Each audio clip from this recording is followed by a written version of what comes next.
hind leg, about halfway up the cannon bone on this one. Dr. Lydia, Troy's bringing one around for you. Okay.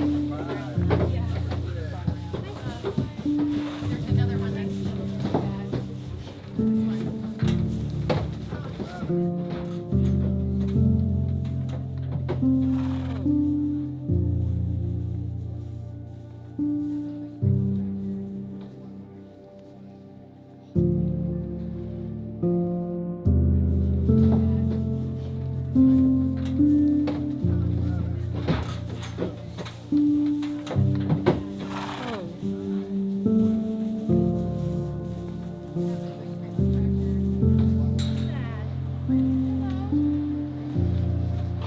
He was not put together very well, unfortunately for him. He had a lot of either congenital malformations or those on top of possible fractures or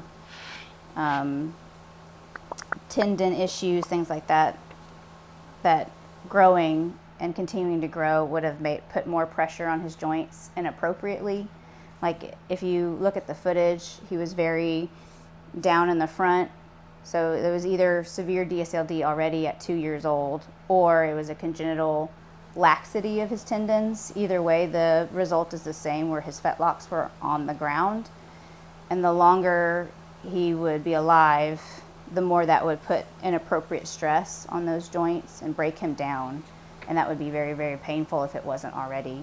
This horse is really, really rough shape. Has looks like a broken neck and a broken hip, and oh, it's horrible. It's been through multiple auctions. Horses in the United States are auctioned off in this condition, and things have got to change. This is beyond unthinkable.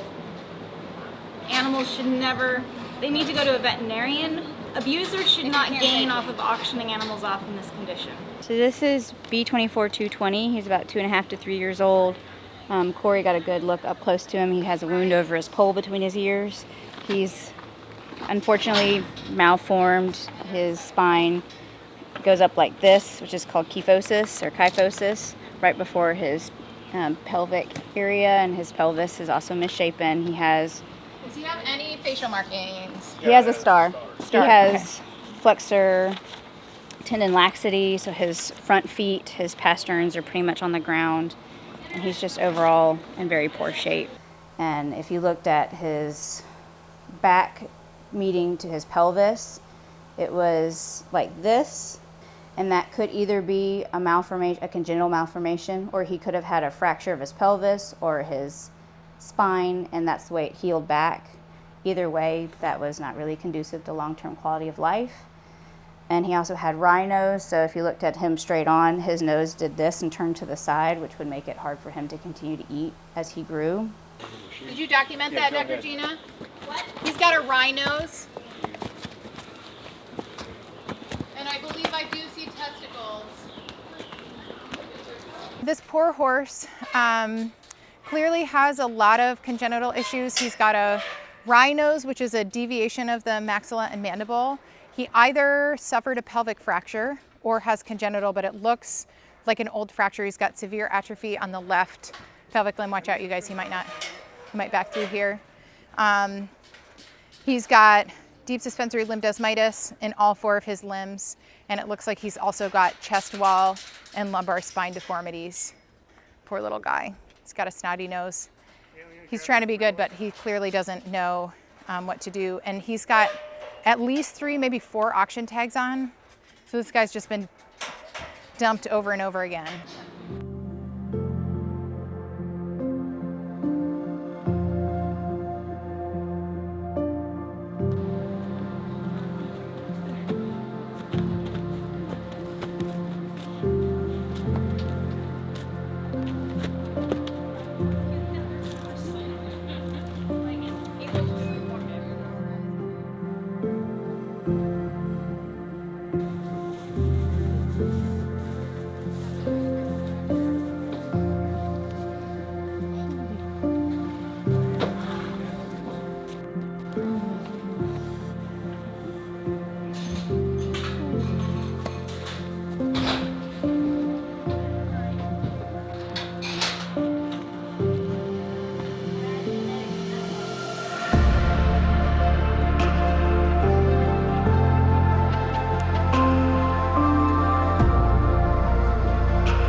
want to see if we have a gas tract associated with this puncture up here. Lateral and DP of the head. His neck is very abnormal. And I would just kind of like work your way down. The pelvis is congenital versus fracture, that left pelvis. Look at this poor baby. I know. I'll just get everything. I'm just going to give a little bit of a sedative, even though he's been so sweet. We are going to take some radiographs, and I want to make sure that my team is safe. This whole area looks like a congenital abnormality, but we're going to take some radiographs and see what's going on in here. This definitely is an infection up here. We're going to see if we have a gas tract going. This poor little boy is just heartbreaking. But high enough? Yep, ready? Sometimes it takes calisthenics to get the right Oh, yeah. angle. Yep, perfect. And then we're going to want to take a DP of the face.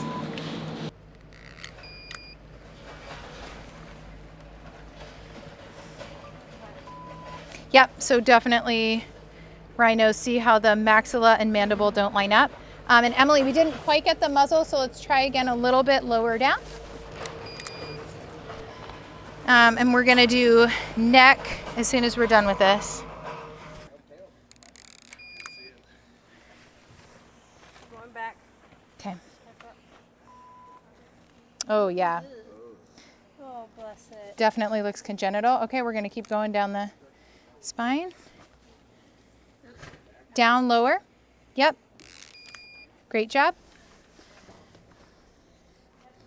Oh, babe, his shoulder's in the way. Here's a little trachea. He's deviating his trachea. His spine is pushing his trachea down. This sweet little boy, we sedated him. He's in really rough shape. He has this big, deep wound over his poll. He has rhinos, which is a congenital malalignment of the maxilla and mandible. It's pretty minor. If his rhinos were his only problem, we definitely would be rooting for him. He's got some pretty severe lung sounds going on, but he also has pretty severe, what appears to be a congenital abnormality of his neck. And the deviation is so severe that his spine is pushing his trachea and esophagus kind of down to a manner that they shouldn't be. We didn't take radiographs of his legs and feet, but you can see even though his hooves are overgrown, the angle of those hooves being laid on the ground is very abnormal and indicates tendon laxity. So that probably is also congenital, probably has been the case since he was born. And then he has kind of a roach back appearance where he's hunched over and's got some abnormalities in that spine. And then when you look at him from behind, his pelvis is very abnormal and uneven. The left side is about 3 inches lower than the right side. This poor little guy has at least 3, maybe 4 auction tags on him. He's very sweet. He doesn't know anything. He doesn't know how to walk on a halter. We did immediately give him some pain medications, and he had some sedatives. He had a very light dose of a sedative for his radiographs, and it was too much for his little body. So he's very sleepy right now, but it's just heartbreaking. This is likely the result of poor backyard breeding and then not doing the right thing. Tendon laxity is something that we can address. We might have been able to splint or improve his neck when he was younger, but he has really advanced abnormalities and he's probably in a lot of discomfort. It's kind of the culmination of a lot of things. My biggest concern are his legs and feet. You can see how hard it is for him to stand. He was almost down on his knees in the trailer. So rhinos is something that horses can definitely live with, and so are congenital top line abnormalities, but his legs and feet are causing him discomfort with every step, and I think even with pain management, his prognosis is very poor. All of those conformational issues put together, the more he grew as a draft cross, the more his body would break down.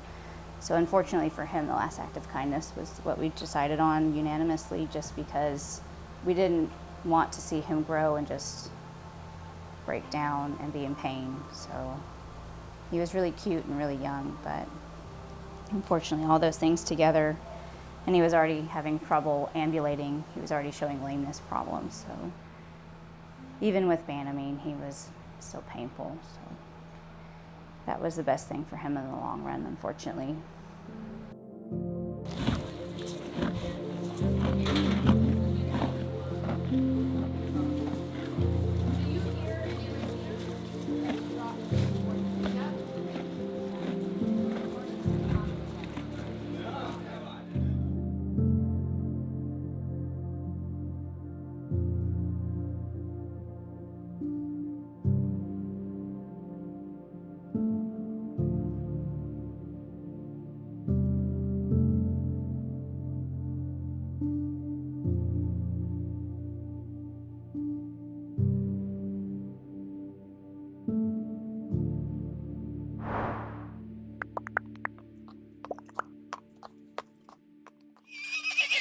Hey!